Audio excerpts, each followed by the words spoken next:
2018 aja, sejak Januari sampai sekitar bulan Maret, ada 41 ustadz kita yang dicelakai dengan mengerikan. Yang digunting kupingnya, yang dibelah ininya pakai pisau penyayat daging. Ketika ditangkap, bilangnya apa? Gila. Ya. Ini biar teman-teman tahu, sejak dari Aceh sampai Cianjur, Jawa Barat, 2018. Sekarang lihat, ciri-ciri negara ini, negara komunis adalah membuat matinya manusia tanpa penjelasan. Pemutaran film PKI G13 PKI itu dihentikan pas awal reformasi. Tahun 1999, 98 itu udah ndak ada. Sederhana Pak, kalau sesuatu yang biasa ada, tahu-tahu tidak ada, kira-kira ada yang melarang. Subhanallah walhamdulillah wa la ilaha illallah. Selama tokoh-tokoh pentolan mereka tetap ngomong panjang lebar di DPR, selama mereka bicara di aparat A, aparat B, aparat C, tidak ada yang membuat mereka. Menurut saya cukup satu aja. Di Idul Adha kan. Paham nggak? Ya. Izinkan saya menggunakan kias begini. Kalau satu orang saja di Idul Adha kan dan dia pentolan, itu menurut yang saya tahu mereka akan ciut. Ini sekarang dikit-dikit ustadz kena. 2018 aja, sejak Januari sampai sekitar bulan Maret, ada 41 ustadz kita yang dicelakai dengan mengerikan. Yang digunting kupingnya, yang dibelah ininya pakai pisau penyayat daging. Ketika ditangkap, bilangnya apa? Gila. Ya. Jadi biar teman-teman tahu, sejak dari Aceh sampai Cianjur, Jawa Barat, 2018. Sekarang lihat, ciri-ciri negara ini, negara komunis adalah membuat matinya manusia tanpa penjelasan. 700 orang petugas KPPS mati. Pernah dengar ya? Sekarang saya tanya, siapa yang tahu penyebabnya?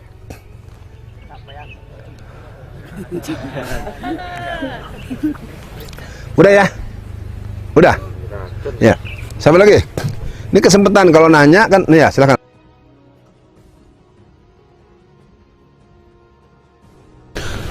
Saya ingin mengatakan secara sosiologis, di masyarakat itu orang akan menghormati kita kalau kita kaya.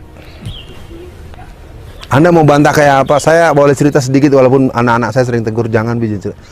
Kita kalau penampilannya tidak kaya, tidak punya performance eksis, mau ngomong apa sih kamu? Ya. Saya pernah mengisi acara taklim tablik di sebuah daerah. Saya menggunakan mobil saya yang sebelum itu, mobilnya udah bonyok-bonyok. Tahu bonyok nggak? Sebelum sampai ke lokasi saja, mobil saya nggak boleh masuk oleh panitia. Laskar lagi. Kan kalau kaca kan agak gelap, dia nggak lihat kan. Karena dia nggak yakin kalau acara sebesar itu jamaahnya puluhan ribu orang, masa penceramanya mobilnya jelek. Mobil saya nggak boleh masuk. Saya bilang pada sopir saya, udah, Pak, kita geser aja. Kita cari tempat di pinggir sungai. Tujuannya udahlah, yang penting walaupun kita jalan agak jauh, yang penting dikejar sama panitia. Terpaksa keluar asli, saya buka kaca, lo Laskar, lo kenal gua nggak? Lihat tampang gue, lihat. Nama gue Alfian Tanjung, penceramah ini gua doang, nggak ada lagi yang lain. Terpaksa begitu, baru pucet, oh ya maaf Ustaz, begitu. Apa artinya? Di masyarakat kita hari ini, suka ataupun tidak, yang dihormati oleh masyarakat luas tuh orang yang eksis, orang yang performanya oke, orang yang dilihat. Bukan berarti saya lemahin. Mana tadi yang ngomong nih? Mana orang ini? Bukan saya sedang melemah. Ini saya mau bicara poin dulu, poin pertama. Ya, bukan berarti kita nggak boleh. Saya akan kasih triknya juga untuk menghadapi mereka. Paling tidak, saya usul Anda langsung. Di lingkungan tempat Anda tinggal, ada nggak orang yang cukup berpunya tapi hubungan baik dengan Anda? Ada. Nggak usah mintain duitnya. Yang penting Anda minta duduk di rumah dia, ngobrol-ngobrol gitu ya. Udah rumah ente sempit. Mau ngajak ngomong, ada tamu itu nggak jadi ngomong, minimal taktiknya gitu dulu. Nah, bentuk lain adalah teman-teman, kalau boleh dibilang kita ini kan pendakwah pasif, terutama saya ini kritik buat saya. Saya sekarang punya jadwal safari dakwah kemana-mana, bukan karena kemauan saya, tapi karena permintaan. Karena kan kalau pendakwah sesungguhnya kan harus dia datang. Ya. Kalau ke kampung-kampung tuh yang dilakukan oleh Habib Rizik, itu yang dilakukan oleh beberapa ulama-ulama kita. Habib Rizik tuh kalau yang saya tahu itu kemana-mana tuh datang sendiri. Justru kalau jadwal-jadwal suka dia kurang-kurangi. Dia kemana kampung datang, kemana. Nah, kembali kepada pertanyaan Anda tadi, udah Anda temu dia langsung, komunis udah di kampung-kampung. Apalagi dengan adanya inian desa, apa namanya? Undang-undang desa itu kan uang dana desa itu kan adalah desa mengepung kota. Jadi kalau nah sekarang kalau Anda punya pengalaman seperti itu, keadaan seperti itu, oh lagi semangat. Jawaban yang paling memungkinkan dari saya adalah pertama, Anda harus mencari orang yang cukup berpengaruh untuk bisa diajak, karena enggak memang susah. Di kampung-kampung itu habis berdakwah, tahu-tahu rombongan gereja datang. Seperti di penjara, dulu saya 7 tahun ngisi di LP Tangerang. Kita kumpulkan, kita bawa makanan sebungkus. Ntar datang Sony Tulung datang, bawa nasi double paket. Yang harga satu boxnya itu mungkin 50.000. Kita cuma 3.500. Jadi ketika makanan itu datang diserbu yang itu. Omongannya yang didengar ya itu. Nah, memang terus terang, bukan saya bermaksud membuat pesimis, memang keadaannya. Dari saya mungkin yang paling prinsip, kita para penggerak dakwah itu jangan pernah infiru wasiqalan wajahidu fi sabilillah. Berangkatlah engkau dalam keadaan ringan maupun berat. Nah ini yang jadi persoalan hari ini. Kritik buat saya juga. Bahwa keadaan kita hanya kekurangan tenaga-tenaga yang siap berjihad di jalan Allah dalam posisi dia mapan. Kenapa Anda sibuk-sibuk? Ya Ustadz, daripada nganggur terus mendingan gue jihad dah. Siapa tahu mati sorga ketemu bidadari. Ini matinya pengen bukan. Nah beda dengan para mujahidin yang datang ke Ambon. Nah mudah-mudahan hiburan juga. Di Ambon itu ketika pertempuran mulai terjadi pertanggal 1 Januari tahun 1999 dan berakhir tanggal 22 Agustus tahun 2002, itu mujahid-mujahid seluruh dunia itu yang datang itu adalah orang-orang yang sangat kaya. Jadi dia datang dulu orangnya, 2 minggu kemudian kontainer datang bawa uang. Jadi uang tuh fisik. Ya, tapi ini udahlah jangan diterusin. Dan jelas ini kejadian. Nah, kalau kita di kampung-kampung hari ini, kelompok-kelompok komunis memang sudah berjalan lama dan persoalannya mereka berkolaborasi dengan Kristen. Wallazina kafaru ba'duhum awliya'u ba'd. Kenapa? Karena tahun 1967, 2 tahun setelah pembantaian dan pemberantasan komunis, maka orang-orang PKI tahun 1967 sampai 1971 mereka sudah memilih pindah agama. Walaupun di KTP-nya adalah Islam, 7 juta kader-kader PKI, warga-warga PKI, orang-orang yang tertuduh dan terpapar PKI, kebanyakan memilih jadi orang Kristen. Apa akibatnya? Maka sekarang jangan heran, menghadapi kebangkitan PKI hari ini, orang Kristen gak ada yang ngomong. Karena sudah panen. 7 juta Muslim yang dulu adalah simpatisan PKI sudah masuk Kristen. Ya. Di keadaan memang sekarang tinggal kita-kita. Maka dari itu pesan dari saya pertama, wahai Alfian, wahai teman-teman semua, wahai sahabatku sekalian semua, kondisi ini sebagaimana yang diingatkan oleh Ustadz Zulkifli Muhammad Ali. Kondisi ini sudah dibuka kajinya oleh Ustadz Rahmat Baikuni, Ustadz Ihsan Tanjung. Secara historik diingatkan oleh Ustadz Budi Asari. Jadi keadaan kita memang keadaan yang sangat penuh dengan segala kemungkinan, dan saya hanya bermohon pada Allah, semoga saya bagian daripada orang yang akan bersama dalam situasi tergenting apapun, bukan menjadi barisan Dajjal. Ya, saya nih, Anda mau nggak? Nah, kalau mau, mulai nanti malam udah di rumah kan? Sholat malamnya mulai dirapiin. Saya nggak bisa ngajarin Anda anak santri, Anda lebih pintar dari saya. Anda bisa, kalau saya apalah. Imam tadi sama, imam siapa tuh? Anak saya, alumni Ngeruki. Ya. Kan gue tahu diri, kalau gue sendiri ntar gara-gara ingin imamin bacaannya kagak bener, kagak cocok sama antum yang bacaannya bagus, nggak aji Ustadz Alfian. Oke, terakhir satu orang, setelah itu saya pamit. Wih, banyak dong. Keperpihakan TNI itu gimana tentang? Nah, ini Bapak ini ya? Yang mana tadi, yang merah yang mana? Dari tadi sebentar ya, jadi ada 4 ya. Yang lain bisa ikuti sampai selesai kan ya? Bisa ikut sampai selesai? Takbir! Baik, yang ini dulu Mas. Tadi diketik, saya nggak boleh jalan. Kalau jalan ntar ini rekamannya nih. Ya silakan Anda. Saya hari ini generasi setelah saya ditanya PKI apa itu nggak tahu, karena ternyata ada Terus tema yang diputus, nggak tahu ini sengaja atau tidak, karena di beberapa event itu di 2 tahun yang lalu ada hebohnya nonton bareng itu loh. Itu kan lumayan sebenarnya menggerakkan teman-teman seangkatan saya, di bawahnya saya sedikit, jadi kelingan bahwa ternyata PKI adalah jelek gitu. Iya. Nah setelah itu tidak ada lagi, akhirnya juga akan putus dan itu akan berulang. Apalagi itu PKI yang intinya adalah musuh secara nasionalis, itu menjadi musuh kita bersama-sama dulu. Kalau sekarang nggak tahu nasionalis musuh atau tidak, menurut Ustaz. Apalagi mungkin masalah Mbah Kartosuwiryo, kalau itu tidak diterangkan secara menyeluruh ke generasi kita berikutnya, nggak tahu. Taunya Mbah Kartosuwiryo itu termasuk pemberontak yang kurang benar sih hadapan negara kita. Mungkin menurut Baik, kunci udah saya tangkap karena ini ada banyak dan tadi satu-satu jadi akan sangat lama. Untuk ini saya selesaikan semua. Saya ulang dulu supaya jangan nambah di jalan ya. Satu lagi sebentar. Tadi ada berapa orang? 2, 3. Udah ya. Jadi kalau ada yang baru ingat kemudian nanti dulu. Jadi tinggal 3 orang lagi. Tadi saya sudah tangkap keputusan sejarah dengan Bapak Imam Kartosuwiryo. Silakan Mas. Apakah keterlibatan TNI itu apa keadaan negara ini tahu posisinya itu gimana? Oke, posisi TNI. Yang dekat dulu nih, mana tadi sini? Ya Mas. Apa TNI meneng tok apa mong Iya, iya. etok lah ngerti? Iya, iya, paham. Untuk pertanyaannya Ustaz, ini menyangkut perkembangan seperti apa? Karena saya itu beberapa bulan yang lalu ketika Ustaz di kadang kajian itu Ustaz cuma menyampaikan sedikit sekali. Oh, Anda hadir ya? Ya. Cukup. Oke, satu lagi yang pojok sana tadi. Ya, Bang. Masalah pemilihan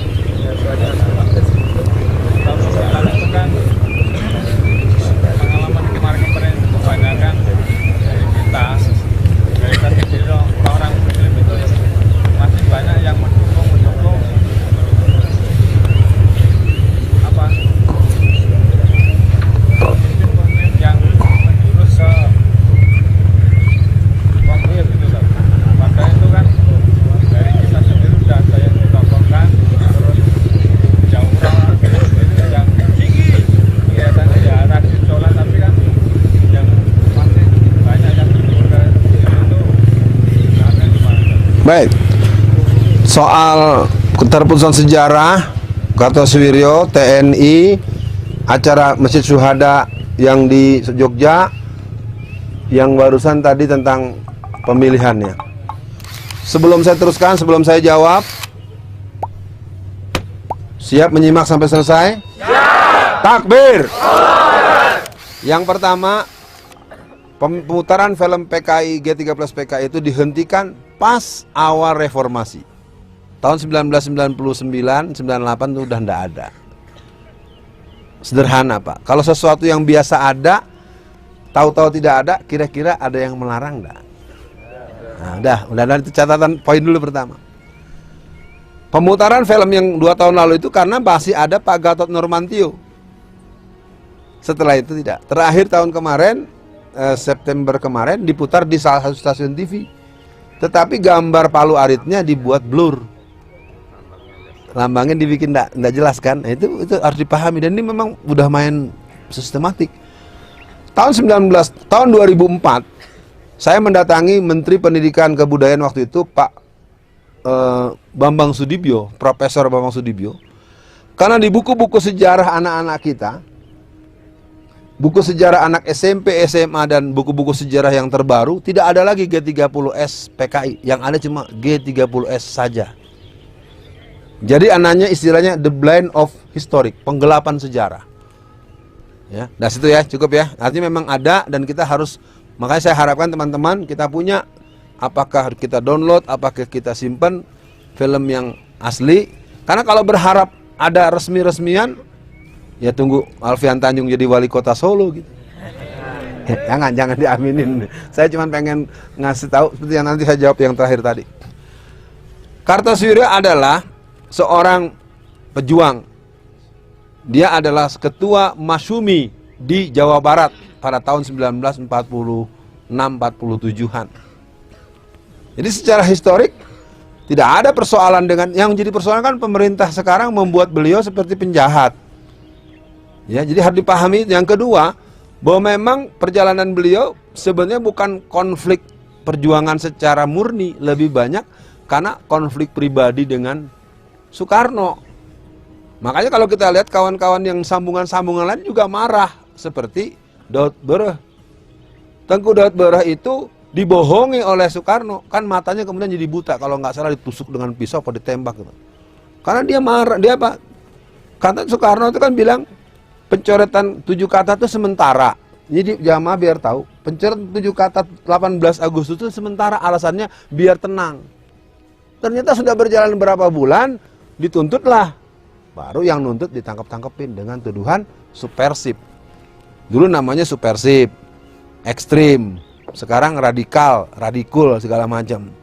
Jadi Kartosuryo adalah bagian dari pejuang Islam yang harus kita apresiasi.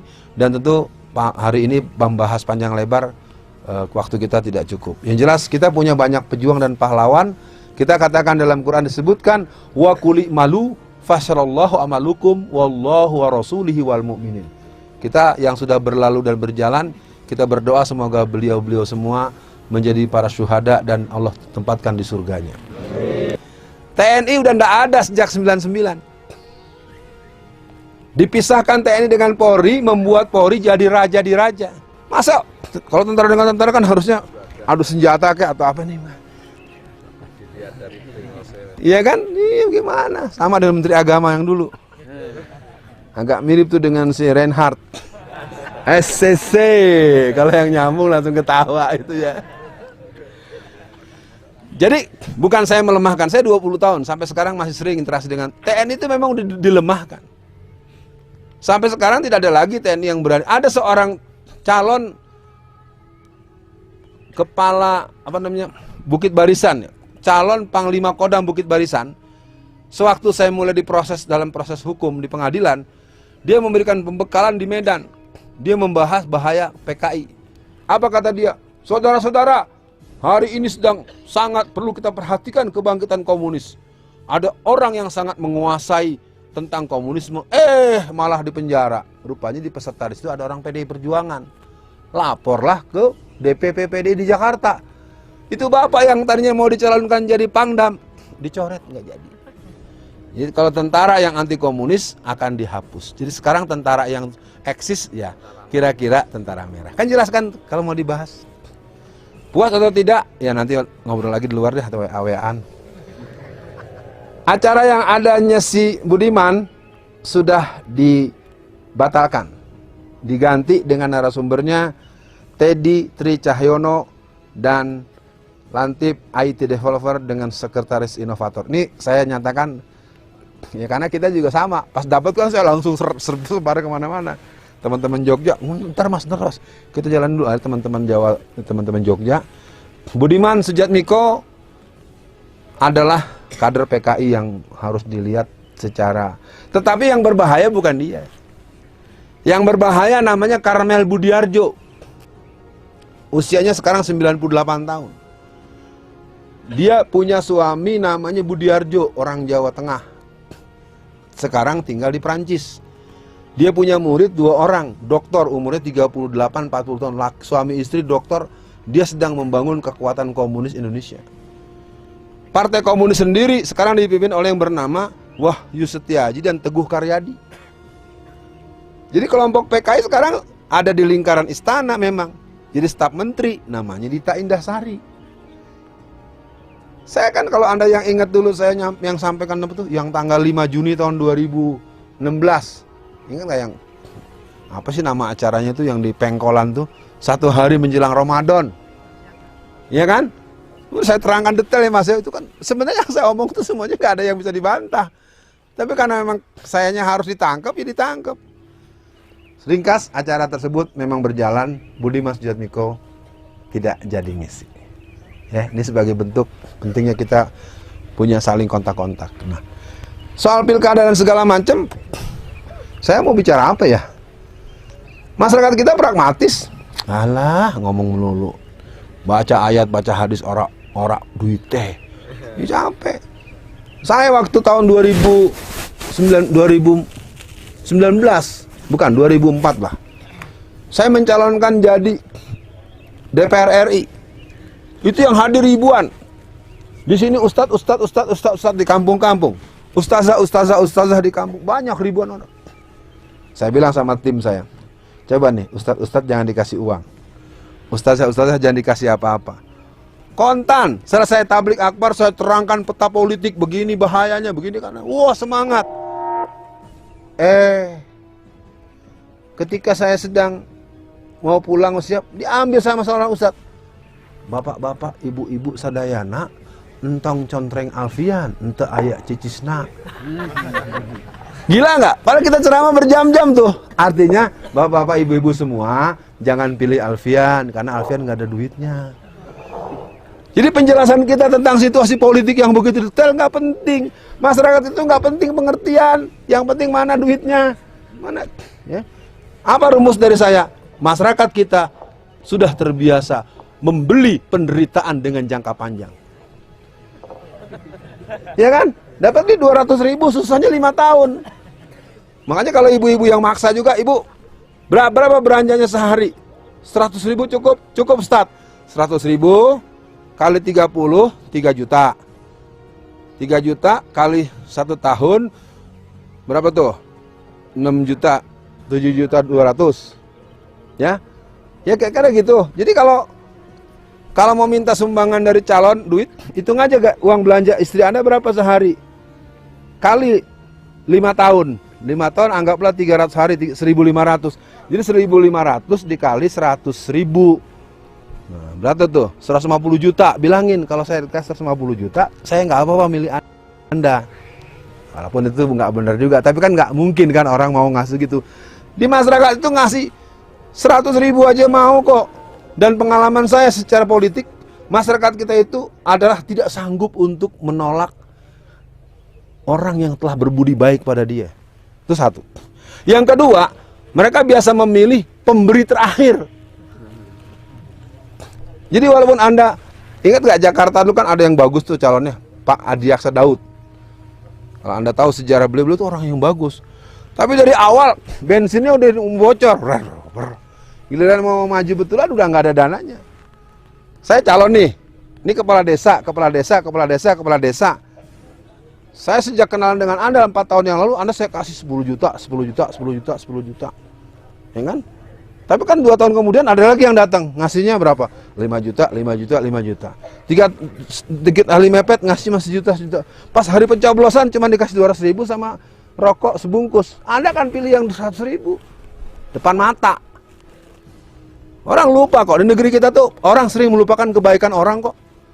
Tapi salah aja dikit bisa musuh seumur-umur. Padahal Anda bertahun-tahun bareng dengan saya, makan di rumah saya, uang sekolah anak saya yang bayar. Sekali waktu nggak sengaja Anda tersinggung sama saya. Udah, nggak teman seumur-umur. Sampai akhirat gue nggak teman lagi sama lo. Ayo saya tanya sama teman-teman, dalam kehidupan pergaulan betul nggak begitu? Kita berteman puluhan tahun, tapi tersinggung sedikit saja, itu bisa langsung putus pertemanan sampai hari akhirat. Sampai pisah jalan, yang satu neraka, satu surga, saya nggak tahu yang mana. Sayang sekali, kata akhir dari saya, teman-teman, kondisi memang berbahaya, terus terang saja. Ada catatan khusus kemungkinan terjadi pembantaian di tempat-tempat yang tidak ada pertahanannya. Saya juga nggak tahu bagaimana cara mengingatkan, karena seingat saya, itu tuh ya, dulu udah dibahas oleh Ustadz Alfian tuh 30 tahun yang lalu. Ketika nyebut nama Andi Arief, ketika nyebut Ratna Sarumpait, itu nama-nama yang udah saya terangkan sejak tahun 80-an. Sudah saya bahas waktu yang tadi Anda bilang itu. Jadi sebenarnya saya sudah sebut, termasuk ini yang saya agak khawatir, semoga tidak benar ya. Kita mohon doa pada Allah. Kenapa? Karena presidennya Ahok, wakil presidennya Haritanu. Anda akan bayangkan penyembelihan orang tiap hari dilakukan. Kalau kemarin kita dengar di Uighur, Turkistan Timur, nanti akan terjadi di daerah-daerah seperti Nusa Tenggara Timur, di Bali. Ya. Jangan sampai jadi doa nih, Allah, astagfirullahaladzim. Karena kondisi mereka bergerak terus. Kelompok Kristen itu latihan bersenjata serius sejak 2001. Dia punya 2 pola seperti Mukayam begini, bulan Mei dan bulan Oktober setiap tahun. Anda tahu instruktur yang paling dahsyat itu yang ngomongnya itu si Poltak, si Raja Minyak. Itu dia main peran antagonis. Kalau di depan televisi dalam acara seolah-olah lebay, alay. Tapi dalam pengkaderan dia menerangkan, ini loh yang berbahaya ini. Ini kelompok Islam, ini gini. Nah, itulah yang perlu dipahami, dunia ini panggung sandiwara. Dari saya mungkin tidak memuaskan, kata kuncinya teman-teman semua, kita akan sampai kepada komitmen inas sholati wa nusuki wa mahyaya wa mamati lillahi rabbil alamin. Dari saya Alfian Tanjung mohon pamit kepada semuanya. Kita optimis bersama Allah kita akan membela agama kita tegakkan syariat Islam, kita tegakkan daulatul Islam, dan kita jaga NKRI sebagai bagian daripada tempat kita beraktivitas. Takbir! Takbir! Takbir! Kalau ada tutur kata yang kurang berkenan saya mohon maaf. Memang betul saya bagian dari warga Solo, tapi kebetulan kegiatan saya tetap se-Indonesia. Jadi mudah-mudahan pandai-pandailah mendengar-dengar nih. Ustadz Alfian lagi di mana? Karena sebetulnya saya harus membatasi omongan-omongan yang harus dibatasi. Kalau mau lebih dalam, lebih jauh, kita perlu semodel FGD atau liko-liko terbatas. Dan yang memanggil harus digaransi dulu. Ya jangan sampai tahu-tahu yang manggil dari polsek lagi. Aduh, enggak, jangan lah. Udah cukup lah gua 29 bulan. Kalau mau ditambah lagi gantian ya. Mau gantian enggak? Baik, sampai jumpa lagi dan mohon maaf mungkin cara dan gaya ada yang kurang berkenan, tapi saya percaya teman-teman semua adalah bagian dari persahabatan kita yang ingin kita bersama Allah dimanapun kita berada. Saya ingin berjumpa di surganya Allah sebagai semangat orang-orang yang beriman. Mohon maaf, tidak bisa saya menyebut nama satu persatu karena memang belum begitu kenal. Terus Anda sendiri pun saya belum hafal namanya. Wallahu a'lam bishawab. Assalamualaikum warahmatullahi wabarakatuh.